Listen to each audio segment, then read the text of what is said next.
अद्य सोमवासरः अथवा इन्दुवासरः पौषशुद्ध द्वादशी दिनांक 22 जनवरी 2024। चरक चिकित्सा स्थान कुष्ठ चिकित्सितम्।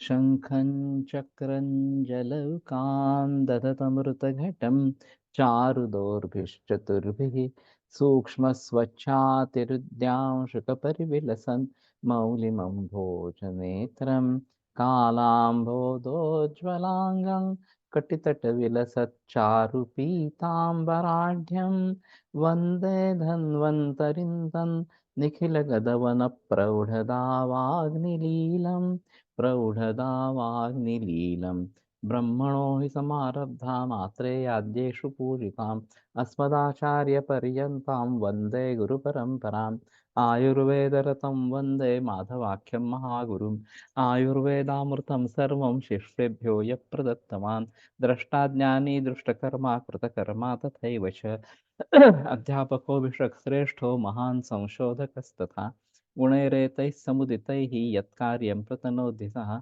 समृद्ध्यर्थं हि कार्यस्य वयं नु प्रयतामहे सरस्वत्यै नमो यस्याः प्रसादात् पुण्यकर्मभिः बुद्धिदर्पणसङ्क्रान्तं जगदध्यक्षमीक्षते आत्रेयं प्रथमं वन्दे आयुर्वेदजगद्गुरुम् आयुर्वेदामृतं सर्वं गृहीत्वा हि सुरेश्वरात् अग्निवेशादिकेभ्यो यत् प्रयच्छत् सत्तमः प्रथमं तन्त्रकर्तारम् अग्निवेशं नमाम्यहम्।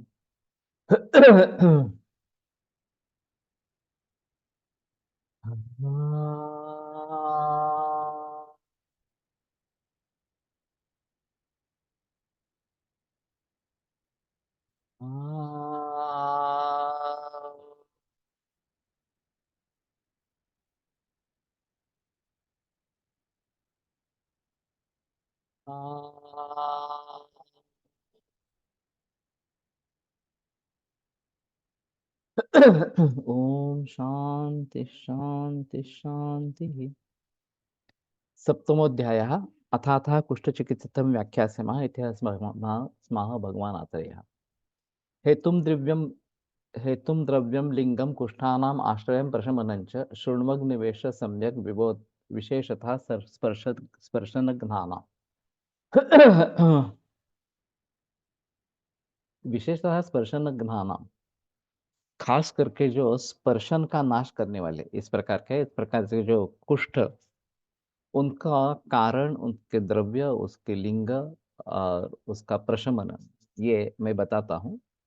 तो तुम अग्निवेश सुनो। तो एक गुरु सूत्र इस प्रकार का है। कहीं जगह शिष्य कुछ पूछ लेता है और फिर गुरु उत्तर देता है। यहाँ सीधे आत्रेय ने बता दिया कि मैं बताता हूँ, तुम सुनो सुनो, इस प्रकार से। तो विशेषतः स्पर्शन घ्राणाम, विशेषता जो स्पर्शनेन्द्रिय का नाश करता है, इस प्रकार के कुष्ठों के बारे में सभी जानकारी, हेतु द्रव्य लिंग आश्रय प्रशमन, ये सब तुम सुन लो, सम्यक अच्छे तरीके से सुन लो, ये बताया गया है। अब ये स्पर्शन घ्राणाम, ये जो विशेषण दिया है ये काफी महत्वपूर्ण रहेगा। मैं जब सेकंड ईयर में था तो लेप्रेसी अस्पताल से एक व्याख्यान आयोजित किया गया था लेप्रेसी के ऊपर एलोपैथी के दृष्टि से। और फिर उनका कहना था कि लेप्रेसी के लिए कौन सी पैथी सबसे अच्छी है, तो वो सिंपथी अच्छी है। आप चाहे आयुर्वेद की बात करो, एलोपैथी की बात करो और कुछ करो, लेकिन सबसे ज्यादा महत्वपूर्ण है सिंपथी, इस प्रकार से। और वैसे देखा जाए तो इसका प्रमुख लक्षण लेप्रेसी का या हैंसन्स का स्पर्शनाश ये है, और स्पर्श की अनुभूति नहीं होना ये है। और वो कम लोगों में दिखता है, बाकी कुष्ठ के काफी मरीज दिखते हैं जो ट्रीटमेंट के लिए आते हैं, विचर्चिका से लेकर किटिभ कुष्ठ या सोरियासिस वगैरह, इस प्रकार से। लेकिन ये कम है वैसे हमारे यहाँ आने वाले। और जिनको डायग्नोसिस होता है वो, उनको अगर डैप्सोन मिल जाता है और वो काम करता है, तो फिर आगे नौबत नहीं आती। जिन्होंने डेप्सोन ली ही नहीं है या डेप्सोन की एलर्जी जैसी है वगैरह वगैरह, उसके साइड इफेक्ट्स हो रहे हैं, तो वही मरीज हमारे पास आते हैं। मुझे मौका मिला था आनंद वन में जाके देखने का इस प्रकार का। तो मैंने वहां पे बात की थी कि अगर हम आयुर्वेद की चिकित्सा देना चाहते हैं, तो उन्होंने कहा कि हमें कोई एतराज नहीं है, लेकिन किसी वैद्य को यहाँ आना जरूरी इस प्रकार का रहेगा। तो ये जो केसेस है जो लेप्सन से ठीक नहीं हो रहे हैं, वही हमारे पास शुरू में आ सकते हैं इस प्रकार से।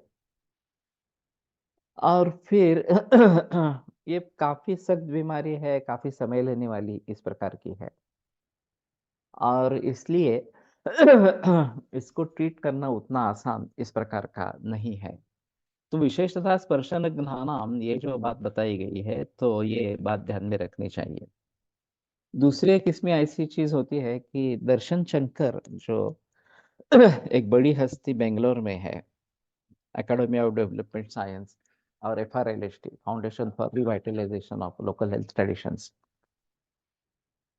तो उनकी कहानी बड़ी दिलचस्प है, अलग ही कहानी इस प्रकार की है। उनको इस प्रकार के सामाजिक कार्य में रुचि थी, और फिर उन्हें मौका मिल गया करदत के यहाँ नजदीक कशड़े करके नाव गांव है, वहां पे आदिवासी क्षेत्र में क्या कर रहे हैं ना, आदिवासियों के साथ रहना और उनके जो प्रॉब्लम्स है उनको सुलझाने की कोशिश करना। तो उसमें वैद्य की समस्या भी थी, आरोग्य की समस्या थी। तो उन्होंने शुरू में एलोपैथी की कोशिश की, फिर बाद में पता चला कि वहाँ आदिवासी ट्रेडिशन ट्राइबल्स की अच्छी है। तो उन्होंने सोच लिया कि आयुर्वेद की अगर ट्रेडिशन अच्छी है तो हम आयुर्वेद से कोशिश करेंगे आरोग्य के लिए। तो उन्होंने पोदार को चुन लिया, पोदार की टीम आई, और फिर उन्होंने परीक्षण किया और एलोपैथी की दवाइयाँ सुझाना आरंभ कर दिया। तो ये जरा आश्चर्यचकित है कि आयुर्वेद का कॉलेज है, ये लोग BA में से MD हुए हैं, और फिर ये एलोपैथी क्यों दे रहे हैं इस प्रकार से। उस समय तक को कुछ पता नहीं था आयुर्वेद में स्थिति क्या है वगैरह वगैरह। फिर बाद में एक इंसिडेंस ऐसा हुआ कि महारोगी इस प्रकार का लेप्रेसी का पेशेंट आया था। इस टीम ने उसको डायग्नोसिस किया, पोदार की टीम ने, और कहा कि हम हमारे पास अभी तो दवा नहीं है, तो हम अगले दफा जब आएंगे तो दवा लेके आएंगे, तो वो आपको नियमित रूप से सालों तक लेनी है वगैरह इस प्रकार से। तो स्पर्श ज्ञान नहीं था उसके, शरीर पर चट्टे थे इस प्रकार से, और हैंसन निदान कंफर्म था, उसमें संदेह की बात नहीं थी। तो उसने कहा ये मामूली है, ये तो चला जाएगा, इसके लिए आपके औषध की क्या जरूरत है। तो उन्होंने कहा नहीं नहीं, ऐसा नहीं है, इसको गंभीरता से लेना है, हम दवाई लेके आएंगे, तब तुम देखो। एक महीने या 1.5 महीने के बाद वो फिर से टीम वहां पे गई, तो ये दिखाने के लिए आया। और उसके पूरे पैचेस निकल गए थे। स्पर्श ज्ञान अच्छा था। तो ये चौंकाने वाली मचने वाली बात है। अगर हैंसन के लिए इस प्रकार के उपाय केवल वनस्पति औषधों से हो सकते हैं, और वो भी इतने कम दिन में होते हैं, तो ये बस पूरे विश्व के लिए बड़ी देन है। फिर दर्शन शंकर ने सोचा कि इसी को हम आगे बढ़ाएंगे इस प्रकार से, और आयुर्वेद करने वाले कौन होंगे। तो संयोग से उनसे उनकी मुलाकात रमेश नांदल जी से हुई। रमेश नांदल जी ने सुझाव दिया कि तुम ऐसा करो, जो वैद्य नाम लिखते हैं और आयुर्वेदिक क्लिनिक लिखते हैं, उन्हीं से संपर्क करो। ये कॉलेज में कुछ नहीं होने वाला, किसी भी कॉलेज में कोई आयुर्वेद वाले नहीं है अभी इस प्रकार से। तो फिर उन्होंने ये कोशिश शुरू की, फिर कोलटकर सर उनको मिल गए, वेलनकर मैडम मिल गई, मैं भी मिल गया, और भी काफी लोग मिल जुड़ गए इसमें। और फिर मैं भी 2-3 बार गया वहां पे आदिवासी ट्रेनिंग के लिए इस प्रकार से। और फिर उन्होंने एक किताब पब्लिश की है, आदिवासियों से उपचार। इस प्रकार के, मराठी में है। तो कहने का तात्पर्य अर्थ ये है कि इसमें पोटेंशियल हमारे शास्त्र में बहुत अच्छा है, हमें ही कुछ पता नहीं है इस प्रकार के बारे में। और मेरा एक आश्चर्य रहा कि मेरे पास एक मरीज आया था, और हाँ, उन्होंने कुछ आयुर्वेद ट्राई किया था, फिर एलोपैथी में चले गए, फिर से उसके साइड इफेक्ट्स हो रहे थे वगैरह इस प्रकार से। तो एलोपैथिक एक डॉक्टर ने कहा कि अगर आप आयुर्वेद कंटिन्यू करते तो भी ठीक हो जाते, उसमें समय लगता है ऐसा इतना। आ, आदिवासियों से उपचार ऐसा कुछ है नाम। मुझे लिखने वाले का नाम भी,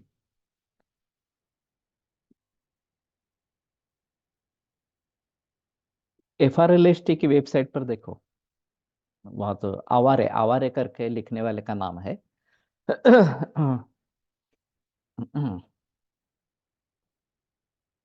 तो कहने का तात्पर्य अर्थ ये है कि हमारे शास्त्र में बहुत अच्छा पोटेंशियल है, इसमें संदेह की बात नहीं है। और इस प्रकार के जो उपचार आदिवासियों में प्रचलित है, उनके बारे में हमें कुछ पता नहीं है इस प्रकार से, और ये अगर इतने जल्दी ठीक करते हैं तो ये बहुत बड़ी बात इस प्रकार की होगी। अब ये जानकारी हासिल करना आसान नहीं है जब तक हम उन जैसे नहीं रहेंगे। दर्शन शंकर ने काफी प्रयोग वहां पे किए, एक नाटक निर्माण किया था, और उसका प्रयोग कर रहे थे हम। शाम को रात में मुक्काम वहां पर था, तो कोई आदमी को अस्थिभंग हो जाता है, फिर वो लेके जाते हैं, लेप वगैरह लगाते हैं और ठीक करते हैं, इस प्रकार का नाटक था। तो मैंने पूछा कि ये क्यों कर रहे हो, तो बोले ये ज्यादा इफेक्ट करता है, बताने से बात नहीं होती है, जो नाटक से हो जाती है। तो उसने काफी उसमें मेहनत की, 5 बरस तक वो वहां पे रहा, फिर उसकी शादी भी हो गई और फिर बच्चे हुए, और पत्नी वैद्य है। तो फिर उनको काफी स्वीडन वगैरह देशों से मदद मिल गई, और फिर बेंगलोर में शिफ्ट हो गए इस प्रकार से। उनका बेटा भी अभी एमडी हो चुका है। तो कहने का तात्पर्य अर्थ ये है कि इसमें काफी इस प्रकार की पोटेंशियल है, और हमें उसके बारे में जानना जरूरी इस प्रकार का होगा। विरोधीन्यनपानानि द्रवस्निग्धगुरूणि च भजतामगतां छर्दिं वेगांश्चान्यान् प्रतिघ्नताम् व्यायाममति संतापम् अतिभुक्त्वोपसेविनाम् शीतोष्णलङ्घनाहारान् कर्मं मुक्त्वा निषेविणाम् घर्मश्रमभयार्तानां मृतं शीताम्बुसेविनाम् अजीर्णाद्यशनाञ्चैव पंचकर्मापचारिणाम् नवान्न ददति मत्स्याति लवणाम्ल निषेविणाम् माशमूलकपृष्ठान्न तिलक्षीरगुणाशिनाम् व्यवायम चाप्यजीर्णेन्ने निद्रां च भजतां दिवा विप्रान् गुरुन् दर्शयतां पापं कर्म च कुर्वताम्। तो इसमें काफी कारण है जो इस जन्म से जुड़े हैं, और कुछ कारण पिछले जन्म से जुड़े इस प्रकार के हैं। तो विरोधी ने अन्नपानानि, विरोधी इस प्रकार का अन्नपान। अब जब चरक सूत्रस्थान 26वां अध्याय देखते हैं, तो उसमें यच्चापि देश कालाग्नि मात्रा सात्म्या नीलादि भी, इन सभी को चरकाचर्य विरुद्ध ही कहते हैं। हमें ज्यादा से ज्यादा संस्कार विरुद्ध, संयोग विरुद्ध ये पता होता है, लेकिन वहां पे जितना जिक्र किया गया है विरोधी अन्नपान का, वो तो बहुत सारे, जैसे कि कोई भी आहार ये हेतु, ये विरोधी हेतु ही, विरोधी अन्नपान ही है, इस प्रकार की वहां पे स्थिति है। तो ये बात ध्यान में रखनी जरूरी होगी।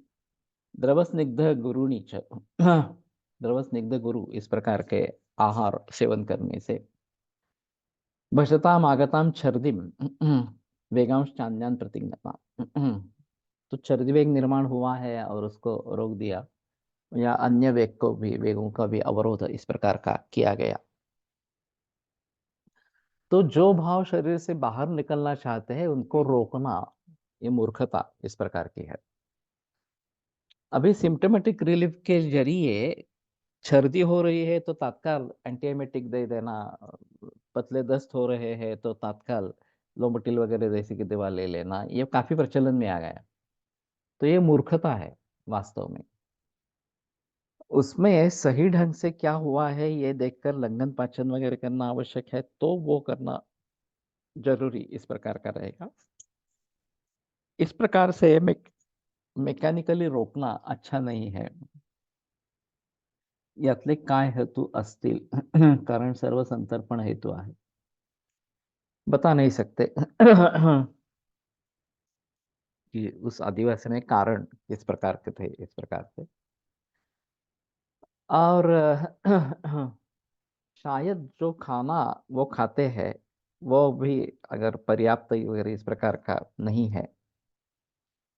और ये बाकी शीतोष्ण लंघनाहारान कर्म मुक्त्वा निषेविणाम वगैरह वगैरह इस प्रकार की बातें हो सकती है। व्यायाम अपति संतापम अति भुक्तोपसेवनाम, खाना खा के ये इस प्रकार से करना ये भी हेतु हो सकता है। तो विभिन्न प्रकार के हेतु हो सकते हैं। और वैसे देखा जाए तो कारणों के आधार पर जजमेंट कर पाना ये ज्यादा मुश्किल है। कारण कार्य में परिवर्तन होगा ही ऐसा नहीं बता सकते। कब होगा, कैसे होगा, कितनी मात्रा में होगा, ये भी बता नहीं सकते। हम रिट्रोस्पेक्टिव स्टडी जरूर कर सकते हैं। अगर कार्य हुआ है, रोग हुआ है, तो उसके पीछे कारण होने चाहिए, ये तो सही बात है। और इस जन्म में अगर नहीं मिल रहे हैं तो पिछले जन्म से भी जुड़े सकते हैं, पृष्ठ में ये भी बात पॉसिबल है। तो शायद मालूम नहीं कि उस आदिवासी में इस प्रकार के होंगे। तो वेग विधारण, ये जो अभी बात हो रही है सिम्टोमेटिक रिलीफ के जरिए, उसको तो टालना है। व्यायाम अति संतापम अति भुक्त्वोपसेविनाम, तो अति भुक्तवा ज्यादा ही खाना खा के संसर्ग, लेकिन संसर्ग में दूसरे किसी को भी होना चाहिए ना मुश्किल है, इसके बारे में बहस मत करो। इसमें मुख्य मुद्दा जो था वो आदिवासियों के पास ऐसे कुछ उपाय है जो हैंसन को 15-20 दिन में ठीक करते हैं, ये सबसे बड़ा मुद्दा है। उसको ये हैंसन हुआ क्यों, इसके बारे में सोचना वगैरह अलग बात इस प्रकार की रहेगी, लेकिन हमारे लिए सबसे बड़ा मुद्दा जो है वो मुख्य मुद्दे को टालकर इसमें ज्यादा बहस मत करो इस प्रकार से। सोरियासिस कंप्लीटली क्योर हो सकता है क्या? हो सकता है रेयर होते हैं और ज्यादातर 1-2% रहता है। और वो ठीक नहीं होता, लेकिन पूरी तरीके से ठीक हुए हैं ऐसे मरीज मरीज में मैंने देखे हैं। तो हो सकता है इसी बात होती है। तो व्यायाम और अति संताप खाना, अति खाना खाने के बाद व्यायाम और अति संताप, ये एक बात हो सकती है। शीतोष्ण लंघनाहारान क्रमम मुक्त्वा निषेवणाम, शीत उष्ण लंघन आहार ये क्रम को छोड़कर निषेवण करने वाले, तो ये बड़ा अजीब है। तो स्वेदव स्रोतस के बारे में जो शीतोष्ण कर्म विरुद्ध इस प्रकार सा बताया गया है कारण।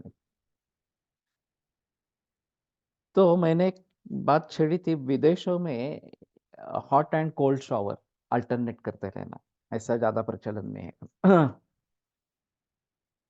तो शुरू में कुछ लेते हैं, फिर बाद में दूसरा लेते हैं, फिर पहला लेते हैं, फिर दूसरा लेते हैं, ऐसा करते रहते हैं। यह हमारे हिसाब में विरुद्धान विरुद्ध सेवन होगा क्या, ये एक महत्वपूर्ण मुद्दा इस प्रकार का रहेगा और मैं बताता हूँ कि जो अंत में हम चाहते हैं, अगर जाड़े का मौसम है तो अंत में गर्म चाहते हैं, तो शुरुआत जो है गुनगुने पानी से करो और पानी का टेम्परेचर बढ़ाते जाओ।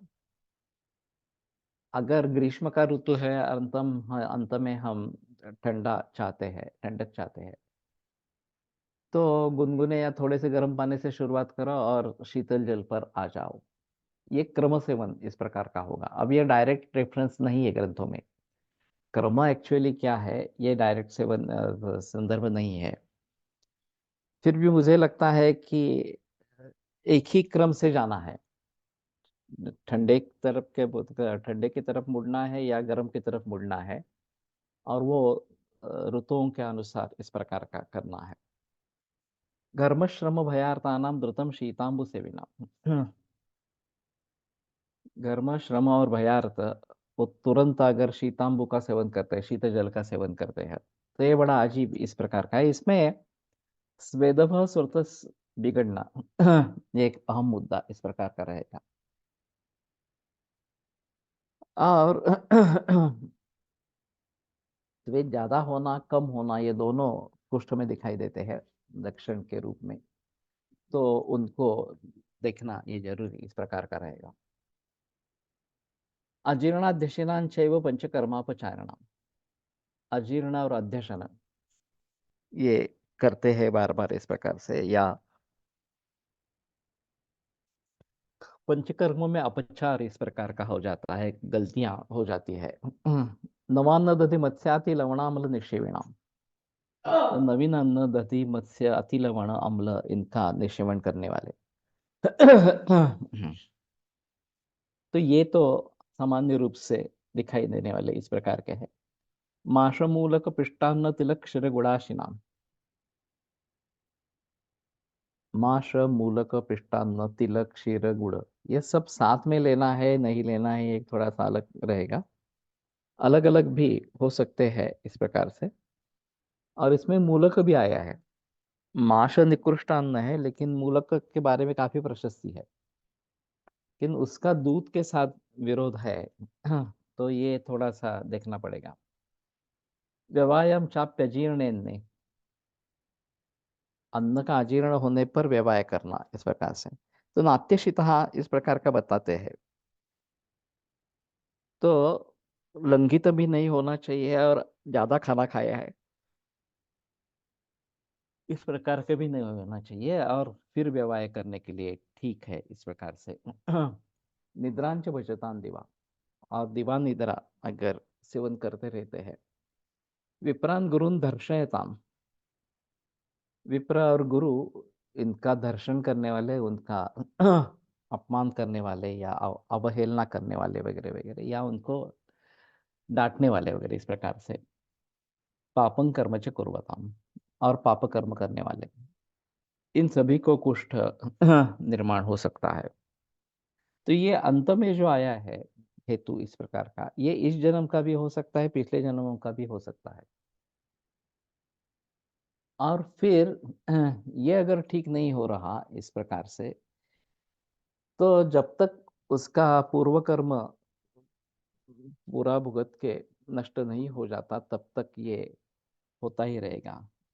विप्र यानी ब्राह्मण। तो ब्राह्मण और गुरु इनको दर्शन करने वाले, उनकी अवहेलना अपमान करने वाले वगैरह वगैरह, और पाप कर्म करने वाले, इन सभी को ये होता है। अभी आयुर्वेद के बारे में जो भी लोग ये शास्त्र नहीं है ये बताने की कोशिश करते हैं, उनके मन में ये जो पूर्व कर्म वगैरह जो बातें हैं वो सही नहीं है, वो शास्त्र नहीं है इस प्रकार के मान के वो बताते रहते हैं इस प्रकार से। और इसीलिए आयुर्वेद शास्त्रीय नहीं है इस प्रकार की बात बहस करते हैं। वास्तव में ऐसा है कि कोई भी जो कार्य हो तो वो बगैर कारण के निर्माण नहीं हो सकता। कारणों को हम ढूंढने की काफी कोशिश करते हैं, फिर भी कारण पता नहीं चलता, ऐसी बात होती है। तो ये बात जरूरी है कि अगर कार्य दिख रहा है तो कारण होना ही है, और इस जन्म में दिख नहीं रहा, समझ में नहीं आ रहा, तो शायद पिछले जन्मों से इस प्रकार का संबंध होगा। और वैसे देखा जाए तो पूर्व कर्म, पुनर्जन्म, ये सभी बातें आयुर्वेद को सम्मत है। और केवल आयुर्वेद को सम्मत है ऐसा नहीं है, गीता का तत्वज्ञान भी वही कहता है, वेदांत तत्वज्ञान भी वही कहता है।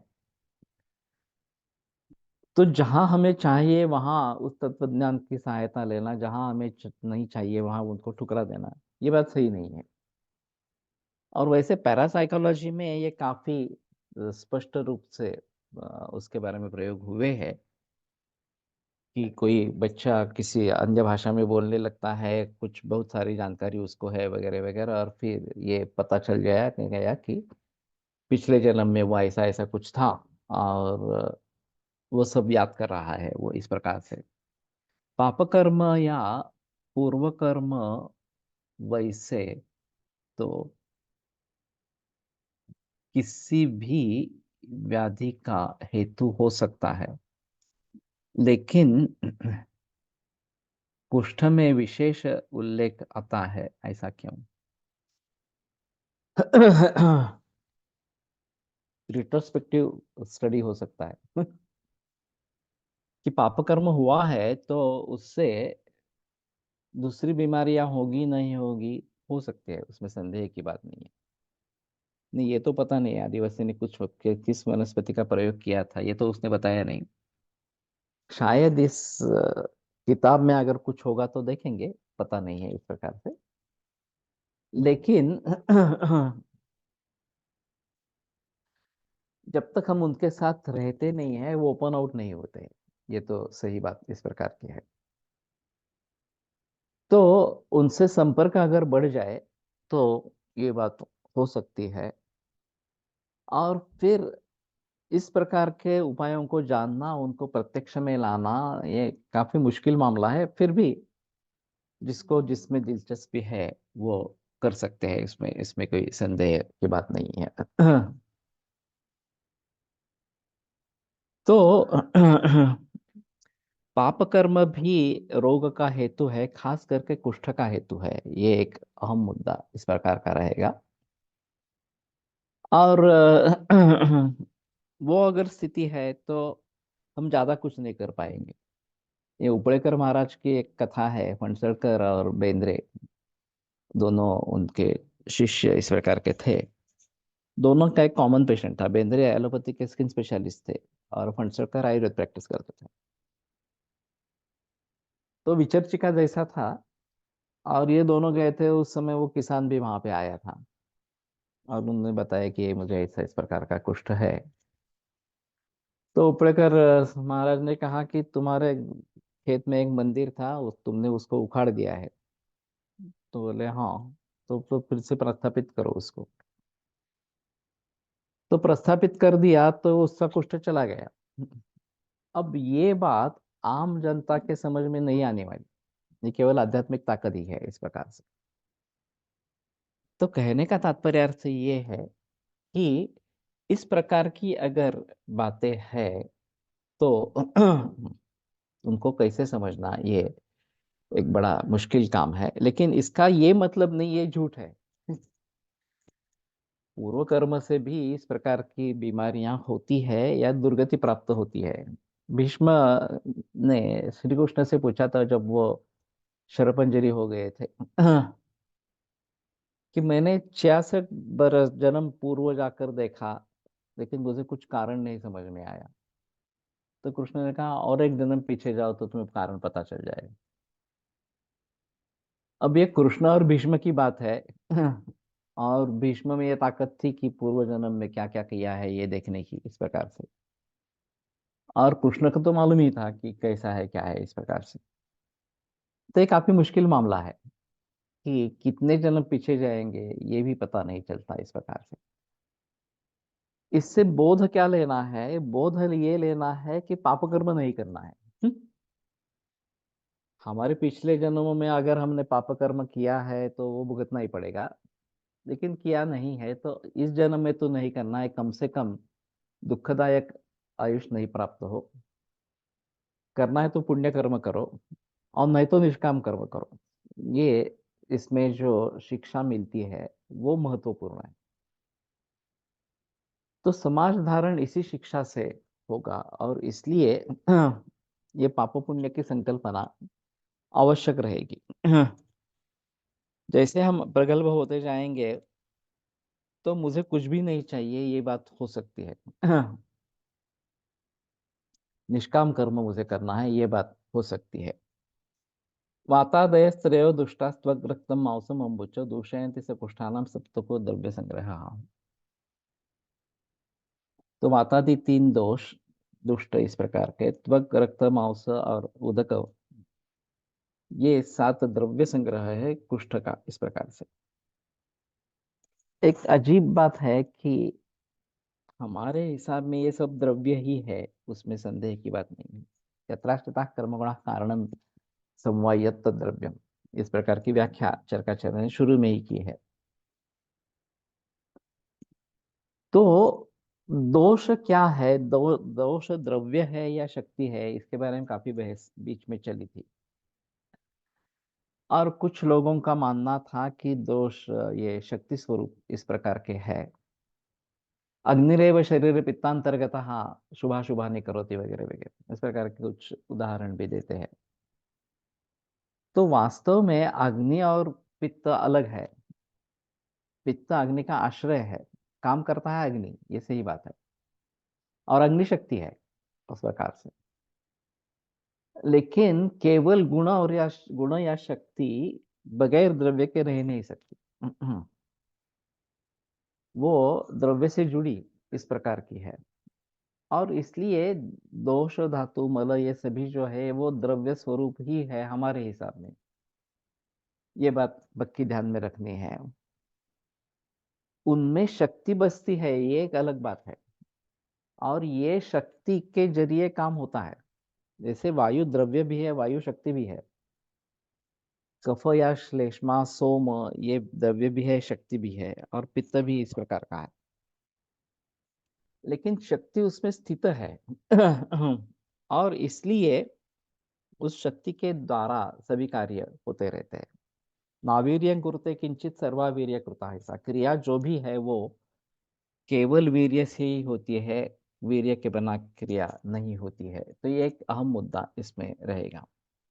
तो सीधा रेफरेंस है कि द्रव्य दोष, दोष द्रव्य है, इसके लिए ये रेफरेंस महत्वपूर्ण इस प्रकार का है। और शुरू में भी द्रव्यम इस प्रकार के बताते हैं, मैं द्रव्य बताता हूं इस प्रकार के बताते हैं।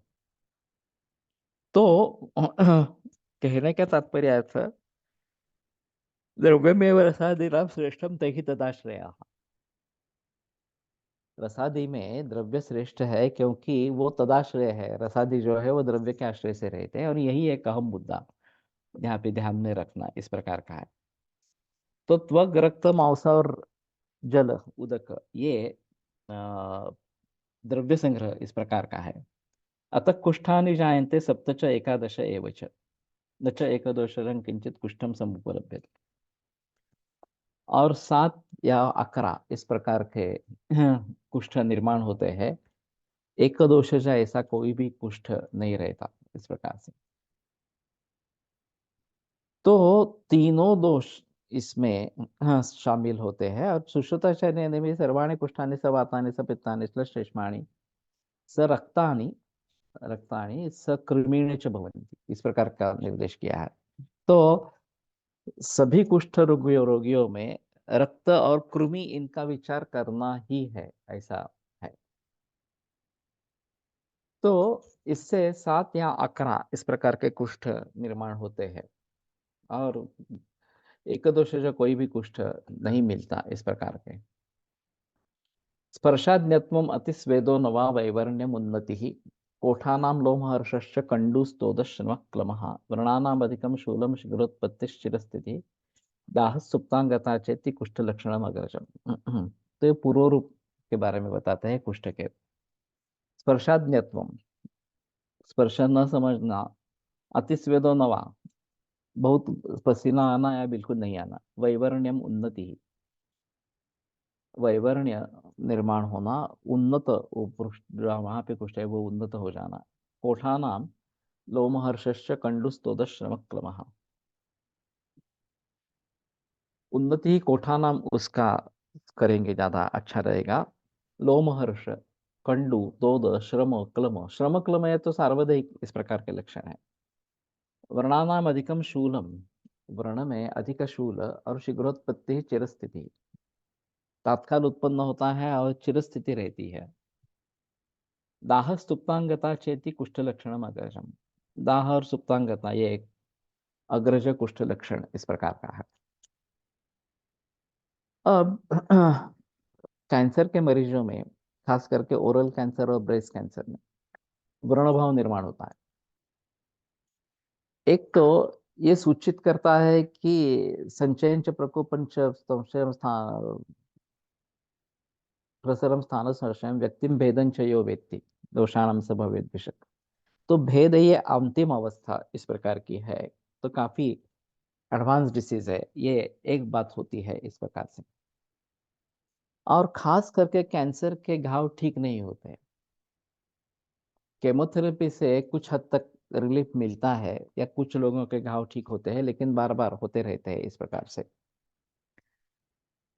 तो ये कैंसर की खासियत है कि घावों का ठीक न होना। तो व्रणानाम अधिकम शूलम शीघ्रोत्पत्ति चिरस्थिति।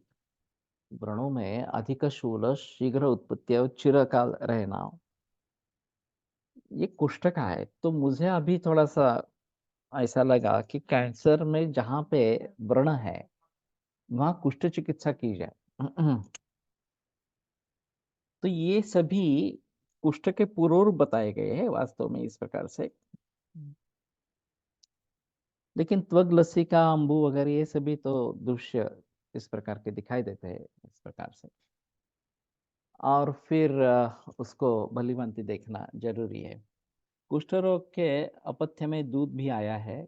कितने रोगियों में जहाँ वातपित्तात्मक कुष्ठ के लक्षण मिलते हैं तथा शुरू से ही दुग्धपान का इतिहास नहीं मिलता, ऐसे से में दुग्धपान करने का निर्देश का क्या उचित होगा। ऐसा है, क्लेद अगर इससे बढ़ता है और कच्चा दूध लेते हैं क्या, ये भी एक बात समझने की है। यहाँ डॉक्टर एक एलोपैथी के डॉक्टर है अशोक हाँ, काड़े, अशोक काड़े। वो कच्चे दूध के पुरस्कार करने वाले हैं। और वो खुद भी पीते हैं और लोगों को भी ऐसा ही कहते हैं, नहीं दूध पाश्चराइज तो करना ही नहीं है वगैरह वगैरह इस प्रकार से। मैंने कहा कि धारोष्ण दूध तो अच्छा है उसमें, वो बोलते हैं वो तो अच्छा है, लेकिन एक बार ठंडा हो जाए तो युक्ताश्रुत ही करना चाहिए। वो मान नहीं रहे अभी भी, फिर भी। और ये कितनी देर तक टिकता है एक अलग बात है, वो फ्रीज में रखेंगे तो टिकता है, ये एक और अलग अजब अजीब तरीका है। लेकिन वैसे कच्चा दूध पीने वाले काफी कम होंगे, मालूम नहीं वो कितने उनके फॉलोअर्स है इस प्रकार से। तो क्लेद का ही संबंध ज्यादा रहेगा। अगर दूध पीने से क्लेद बढ़ रहा है तो ये शायद बन सकती है कि वो कुष्ठ का कारण बन जाए। व्रणांच्या ठिकाणी अधिक शूल सांगितला है, पण त्याच वेळी स्पर्शज्ञान नाही, हे कसे। नहीं, स्पर्शज्ञान कहीं भी नहीं होता है इस प्रकार से। व्रण में स्पर्शज्ञान नहीं है ऐसी बात नहीं है, बाकी स्किन पर कहीं भी स्पर्शज्ञान नहीं है। तो विशेषतः एक श्वेत वर्ण के धब्बे निकलते हैं और उसमें स्पर्श ज्ञान कम होता है या नहीं होता है इस प्रकार से। तो उस बात को ध्यान में रखते हुए वर्ण में शूल होना, वहां पे स्पर्श ज्ञान अच्छा है, इसी का निदर्शक है। तो स्पर्श ज्ञान का जनरल लेना है, और वर्ण में अधिक शूल ये केवल वर्ण के बारे में ही सोचना इस प्रकार का है। तो मुझे लगता है कि मैंने जो इस प्रकार के मरीजों को ट्रीट करने की कोशिश की है, जो ओपन वुंड्स है, एक तो इसमें भी होता है, ओरल कैंसर में तो काफी कॉमन है, लेकिन ब्रेस्ट कैंसर में भी दिखाई देता है, और ये काफी मुश्किल मामला होता है। इस प्रकार से जो ओपन वुंड होते हैं काफी बड़े भी होते हैं, 10-10 12 इंच या सेंटीमीटर इतने बड़े हो सकते हैं, और बहुत दर्द होता रहता है इस प्रकार से। तो इस प्रकार के मरीजों में ट्रीट करना काफी मुश्किल होता है।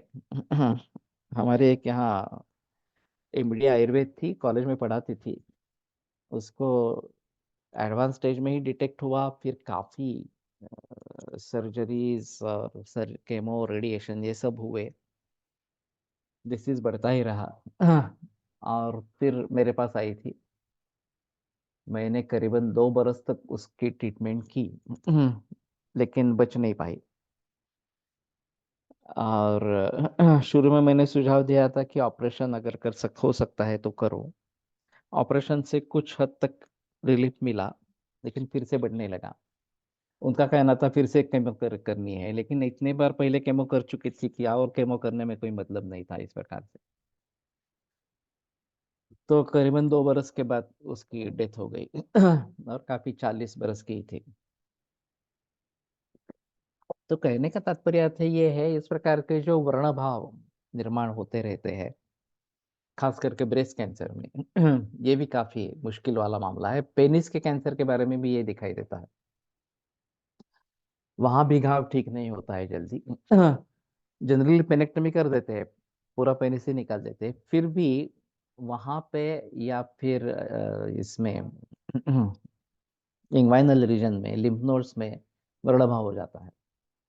तो ये काफी मुश्किल मामला इस प्रकार का है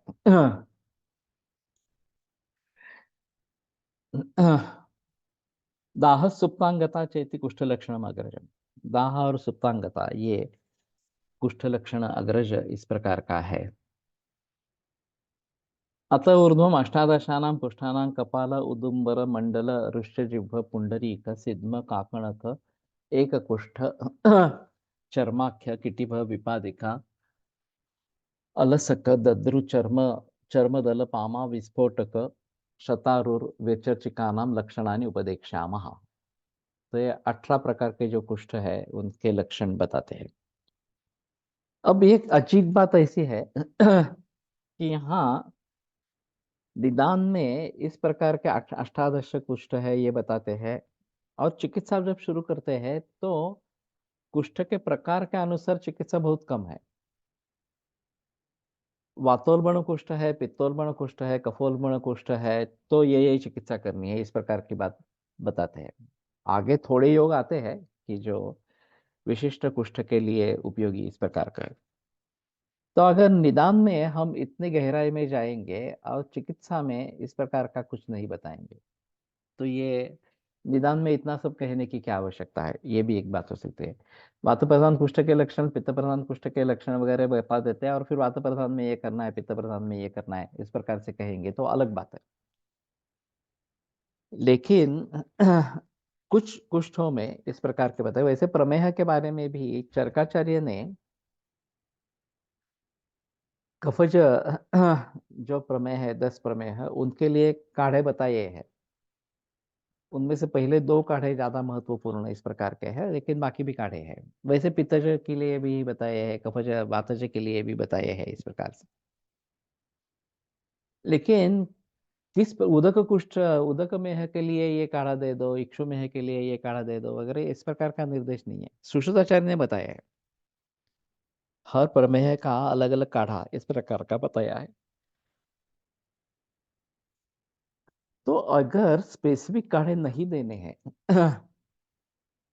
तो शायद कफज में, मातज में, पित्तज में इतना ही कहना काफी था, और कफज में के लिए ये काढ़े दे दो इस प्रकार का, मातज में के लिए ये काढ़े दे दो इस प्रकार की बात हो सकती।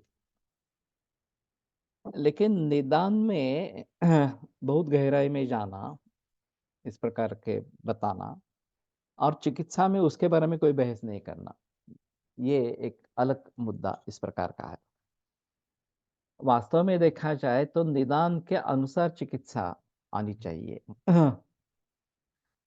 अब ये बात होती है कि ज्यादातर इस प्रकार का मामला होता है, होता ही नहीं है ऐसा नहीं है। एक सामान्य चिकित्सा सूत्र होता है, फिर प्रकारों के अनुसार चिकित्सा रहती है, फिर अवस्थाओं के अनुसार चिकित्सा रहती है, वगैरह वगैरह इस प्रकार से। और जिन लक्षणों के बारे में निदान में जिक्र नहीं की गई है वो लक्षण चिकित्सा में आ जाते हैं। अस्वेद निद्र तृष्णार्था चितामलक नागरे ही, ये अस्वेद निद्रा ये जो वातज ज्वर में हो सकती है, अब निद्रा तो बताई गई है वहां पे इस प्रकार से। लेकिन अस्वेद निद्र तृष्णार्था ये जो लक्षण समुच्चय है वो निदान में कहीं पे निर्दिष्ट इस प्रकार का नहीं है। तो हमने कोष बनाते समय निदान करने के लिए निदान स्थान से रेफरेंस उठाए थे, और चिकित्सा में जो लक्षण आए हैं उनका जिक्र निदान में नहीं किया था, चिकित्सा में किया, वो तो सही बात है इस प्रकार से। लेकिन मैं सोच रहा था कि ये कंडीशंस चिकित्सा करते वक्त अगर उत्पन्न होते हैं तो ये लक्षण ही है, और लक्षणों में उनका समावेश होना चाहिए इस प्रकार से। तो अभी हम कर रहे हैं उस प्रकार से कि ये लक्षण जब आते हैं और उसके लिए कुछ चिकित्सा आती है इस प्रकार से। तो इन लक्षणों की चिकित्सा के बारे में भी बहस तो होती है, चिकित्सा तो वैसे भी आ जाती है, लेकिन निदान का उससे उपब्रहण करना, ये एक थोड़ा-सा होता है।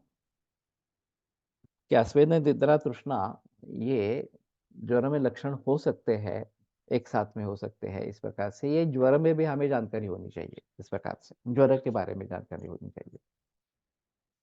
तो अभी मैं प्रातिपदिक कोश में इसके बारे में सोच रहा हूँ कि इसको किस तरीके से हम देखेंगे और उसको प्रैक्टिस में कैसे लाएँगे। लेकिन इस प्रकार के चिकित्सा में रेफरेंसेस आते हैं लक्षणों के बारे में, और हम ज़्यादातर प्रयास करते हैं लक्षणों के ज़रिए रोग का निदान करना। हाँ,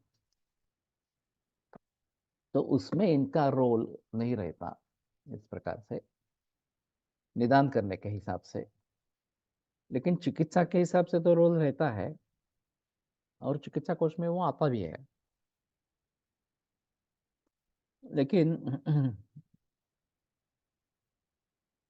उससे निदान का भी उपब्रह्मण करे, ये बात हो सकती है। जैसे कि ये अतिसार में यस्योच्चारं विना मूत्रं सम्यक् वायुश्च गच्छति दीप्ताग्नेर लघुकोष्ठस्य स्थितस्तस्योदरामयाम्। ये अतिसार ठीक होने का लक्षण बताया गया है। तो इससे निदान में इस प्रकार का उपब्रह्मण होता है कि पुरुष वायु और मूत्र अलग-अलग निकलने चाहिए। जब मल प्रवर्तन होता है, उसी समय अगर मूत्र की प्रवृत्ति होती है, उसी समय वात का अनुलोमन होता है, तो समझ लेना है कि अतिसार ठीक नहीं हुआ। तो सम्यक अलग-अलग प्रवृत्ति होना, ये अतिसार निवृत्ति का लक्षण इस प्रकार का है। तो इसके आधार पर हम ज़रूर इसके बारे में सोचेंगे कि इसके ज़रिए अलग-अलग होना, ये अलग नहीं होता, ये लक्षण होता निदान में इस प्रकार से, जब अतिसार चल रहा है तब। और ये सवाल पूछते रहना चाहिए कि मूत्र या वात प्रवर्तन केवल पुरुष प्रवर्तन के साथ ही होता है या अलग भी होता है? अगर अलग होने लगा है तो समझ लेना है कि मरीज सुधर रहा है इस प्रकार से। तो इन बातों को भी ध्यान में रखना ज़रूरी इस प्रकार का रहेगा। कृष्णारुण कपालाभं यदृक्षं परुषं तनु कापालं तोदबहुलं तत्पुष्टं विषमं स्मृतम्। तो कृष्ण अरुण इस प्रकार के कपाल जैसे दिखने वाला, रूक्ष, परुष, तनु। तो परुष का मतलब कठोर इस प्रकार का, रूक्ष और पारुष्य इसमें फ़र्क इस प्रकार का रहेगा, और ज़्यादा गाढ़ा या घना नहीं है। ये कापाल जो है वो तोद बहुल और विषम, जो कड़ाई इस प्रकार मंडल कुष्ठ में मंडल होता है, यहाँ विषम इस प्रकार के रहेंगे।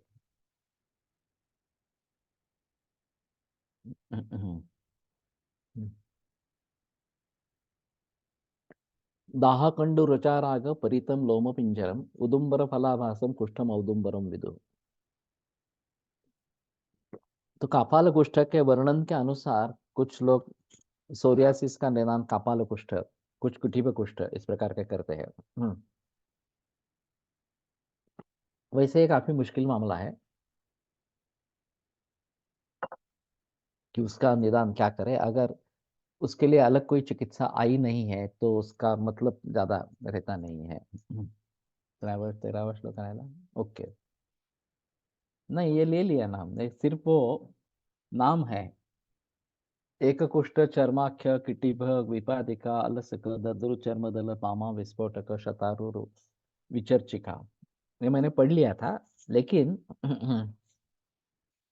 ज्यादा बहस करने की कोई आवश्यकता नहीं, आगे उसका वर्णन आता है, इसलिए मैंने छोड़ दिया था। दाहकंडु रुजाराग परितम लोम पिंजरम उदुम्बर फलाभासम कुष्ठम अदुम्बरम विदु। तो सोरियासिस के कुछ मरीज में ये औदुंबर जैसे दिखते हैं कि दाह कंडु रुजाराग परित लोमपिंजर। तो लोमपिंजर का मतलब शायद उसको उस प्रकार का वर्ण प्राप्त होना ये है। उदुम्बर फलाभासम, उदुम्बर फल जैसा आभास होता है, ये औदुम्बर कुष्ठ इस प्रकार का है। श्वेतम रक्तम स्थिरम स्नानम निग्धम उत्सन्न मंडलम कृच्छ्रम अन्योन्य संसक्तम कुष्ठम मंडलम उच्यते। तो श्वेत रक्त स्थिर स्नान स्निग्ध उत्सन्न मंडल उभार के आया है इस प्रकार के, और अन्योन्य संसक्तम एक दूसरे से जुड़ जाता है इस प्रकार से, ये कृच्छ्र, ये कुष्ठम मंडलम उच्यते, ये कृच्छ्र इस प्रकार का है और मंडल कुष्ठ कहते हैं। तो ये जरूर दिखाई देते हैं इस प्रकार से, और इसको भी सोरियासिस कहते हैं। तो सोरियासिस से संज्ञा किसको दी जाए इसके बारे में काफी बहस होती रहती है। हर एक अपने अपने तरीके से समर्थन करता रहता है। कर्कशम रक्त पर्यंतम अंतःश्रावम संवेदनम ऋष्यजिव्य यदृश्यजिव्य संस्थान ऋष्यजिव्यं तदुच्यते। तो कर्कश उसके जो बॉर्डर्स है वो रक्त, अंतःश्रावम अंत बीच में श्राव वर्ण वेदना युक्त, और ऋष्यजिह्वा संस्थानम ऋष्यजिह्वा जैसे दिखने वाला, ये ऋष्यजिह्वम तदुच्यते, उसको ऋष्यजिह्व इस प्रकार का कहा जाता है। अब इसमें मुझे लगता है कि ऋष्यजिह्वा का अगर हम पिक्चर डालते हैं, और मेरी कल्पना है आयुर्वेदिक एनसाइक्लोपीडिया इस प्रकार से, एक तो ई बुक्स ये बात है, और जहाँ उदुम्बर का निर्देश आया है तो उदुम्बर के फलों के बारे में अगर हम वहां पे फोटो देख सकते हैं, देते हैं इस प्रकार से, और फिर उसके साथ में ये मरीजों के फोटो भेजते हैं, तो शायद कंपेयर करने के लिए आसान होगा। यहाँ शशि क्षीरसागर है पुणे में, उसकी ज्यादा प्रैक्टिस कुष्ठ में है, और उसके पास काफी कलेक्शन है इस प्रकार का। दोनों बाह्य और मरीजों में जो है वो इस प्रकार का है। हमारे शास्त्र में कुष्ठ के इतने सारे भेद बताए हैं, फिर भी बहुत सारे चिकित्सक एलोपैथिक निदान नामकरण के साथ ही चिकित्सा शुरू करते हैं। दो चीजें हैं उसमें। कि लोग या एलोपैथी के डॉक्टर के पास पहले जाके हमारे पास आते हैं, हमारे पास पहले नहीं आते हैं, और फिर उनके मन में बैठ गया है कि मुझे सोरियासिस है इस प्रकार से। तो उनका मतलब नहीं रहता कि मैं कहूँ ये पिट्ठू कुष्ठ है या उदुम्बर कुष्ठ है हमारे इसमें, उसको तो उसको पता नहीं चलेगा इस प्रकार से। और अगर आपको केस प्रेजेंट करनी है कहीं पे, हाँ, तो हमारा निदान तो देना ही पड़ेगा, लेकिन एलोपैथिक का निदान है वो भी देना जरूरी इस प्रकार का हो जाएगा। और इसलिए शायद सोरियासिस की केस थी और इस प्रकार से मैंने किया, ऐसा बताने से आसान हो जाता है। जीएसवीसी में डालो, ठीक है, बढ़िया। तो इस प्रकार से अगर कंपैरिजन होती है, हमारा निदान क्या होता है, हम ज्यादा से ज्यादा क्या करते हैं कि इसमें दोष का प्राधान्य कौन सा है, ये जो प्रकार बताए हैं उसके आधार पर, और फिर उसके मुताबिक चिकित्सा करनी है, दोषों के आधार पर चिकित्सा करनी है, ये प्रधान इस प्रकार का रहेगा।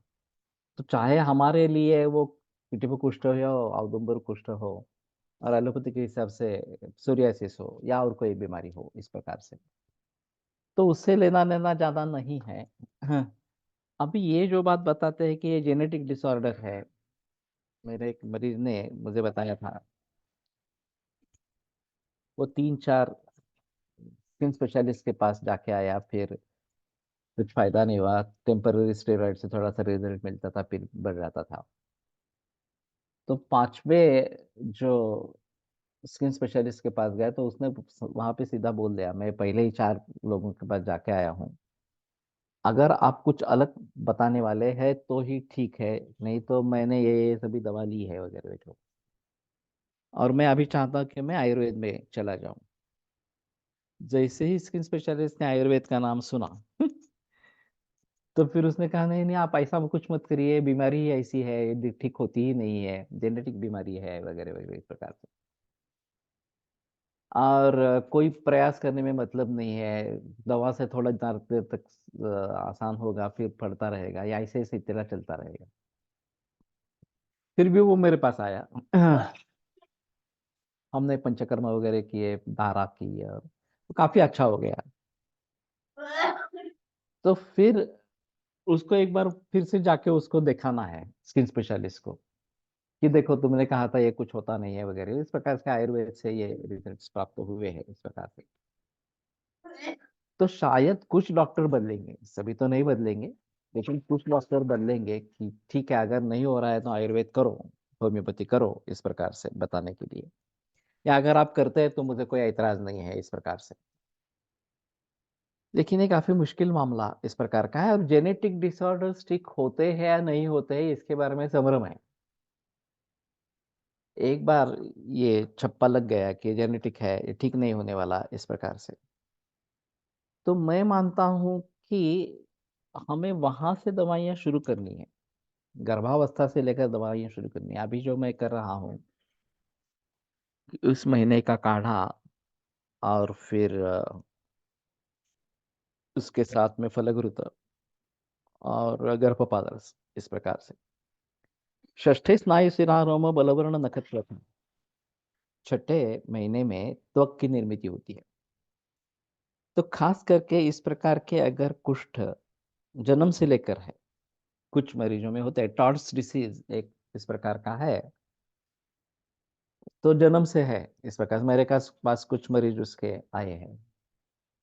तो कहने का तात्पर्य अर्थ है यहाँ पे ऐसा है कि हम जहां से कारण शुरू हुआ, जहां से बीमारी की शुरुआत हुई, वहां से अगर ट्रीटमेंट आरंभ करते हैं तो कम से कम याप्यत्व तो अच्छा रहता है कि मेंटेन तो हो जाते हैं, काफी हद तक कम हो जाता है और फिर मेंटेन हो जाते हैं। ठीक होंगे नहीं होंगे ये शायद और भी बातों पर निर्भर इस प्रकार का रहेगा। तो एलोपैथी ने कह दिया कि असाध्य है, कुछ होने वाला नहीं है, तो हम ऐसा मानकर नहीं चलेंगे, नहीं तो मैं कैंसर की ट्रीटमेंट ही नहीं कर पाता। पहला मरीज जब आया था, 15 दिन का आयु बताया था, उसको ट्रीटमेंट करी और वो 33 बरस जिंदा रहा। ये अगर मैं कदम नहीं उठाता कि मुझे ट्रीटमेंट करनी है, 15 दिन की आयु है तो भी ठीक है, 15 दिन में चल बसेगा, और क्या ज्यादा से ज्यादा क्या होगा इस प्रकार से। तो हमें उस बहकावे में नहीं आना है, ये एक अहम मुद्दा इस प्रकार का रहेगा। और फिर उसके आधार पर आगे बढ़ना पड़ेगा। तो ठीक है, यहाँ पे रुकते हैं, कल आगे बढ़ेंगे। बुधवार को मैं सासवड़ जा रहा हूँ, ये खड़द में एक ब्राजील की टीम आने वाले हैं, उनको एक लेक्चर देना है गुरुवार को। तो गुरुवार का लेक्चर भी मैं नहीं ले पाऊंगा, क्योंकि वहाँ नेट कनेक्टिविटी बिल्कुल अच्छी नहीं है। तो गुरुवार शुक्रवार शनिवार, शुक्रवार शनिवार तो कोकण में जा रहे हैं, तो पॉसिबल नहीं होगा। और रविवार को कब वापस आते हैं पता नहीं चलता, बहुत सारे लोग हैं, रिश्तेदार भी रहेंगे, तो हम अगले मंगलवार से शुरू करेंगे। तो कल और परसों वाचन होगा, और फिर अगले मंगलवार को सीधा करेंगे, तो ज्यादा बेहतर इस प्रकार का रहेगा। आयुर्वेद प्रकांड निगदित इह हि शल्यतंत्र प्रधान, शिष्येभ्य शाश्वतोऽयन् निखिल जन कृपा व्याप्त चित्तेन येन आयुर्वेदस्य वाञ्छन् पुनरपि भुवने ताञ्च सुष्ठु प्रतिष्ठां श्रेष्ठं धन्वन्तरिं तं प्रणमति च सदा वैद्यवर्गो हि नूनम्, वैद्यवर्गो हि नूनम्।